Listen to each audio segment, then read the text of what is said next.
খুবই ইজিলি একটা western look তোমাদের সাথে ক্রিয়েট করে দেখাবো, যেহেতু উইন্টার চলে এসেছে এবং আমরা অনেক আউটফিটের সাথে অনেক প্রোগ্রামে যে কিভাবে কি লুক নিব সেটা নিয়ে আমরা অনেক বেশি কনফিউজ থাকি।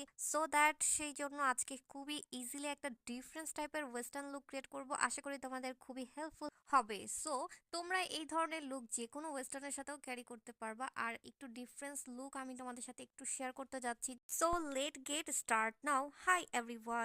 আউটফিটটা চেঞ্জ করে নিলাম। সো আমি খুবই সুন্দর একটা আউটফিট পরে নিয়েছি, তার সাথে খুবই সুন্দর একটা ইয়ারিং কভার আপ করেছি। খুবই সুন্দর, পুরো ইয়ারিংটা একদম ইয়ারের সাথে সেট আপ করা।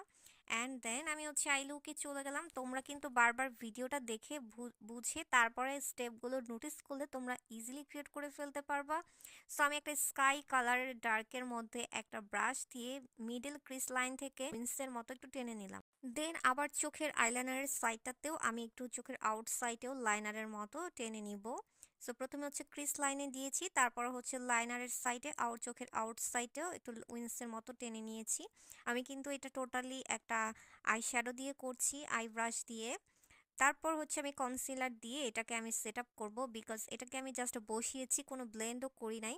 জাস্ট আমি হচ্ছে আইশ্যাডো দিয়ে জাস্ট প্রেসের মতো করে বসিয়েছি। তারপর হচ্ছে আমি এটাকে সুন্দর করে কনসিলার দিয়ে আইটাকে একদম সেট আপ করে নিব। তারপর হচ্ছে লুজ পাউডার দিয়ে এটাকে সেট করে নিব। কতগুলো স্টোন বের করে নিলাম। আমার কাছে হোয়াইট কালারের স্টোন থাকলে আরও বেশি হাইলাইট করতো, যেহেতু আমাদের কাছে গোল্ডেন কালারের স্টোন আছে। আমি হচ্ছে গ্লু দিয়ে আমি একটু ফোঁটা ফোঁটা দিয়ে নিয়েছি, তার উপরে আমি হচ্ছে স্টোনগুলো সেট আপ করবো। গ্লু লাগিয়ে আমি এখন আমার স্টোনগুলো পরিয়ে নিলাম, এই তো।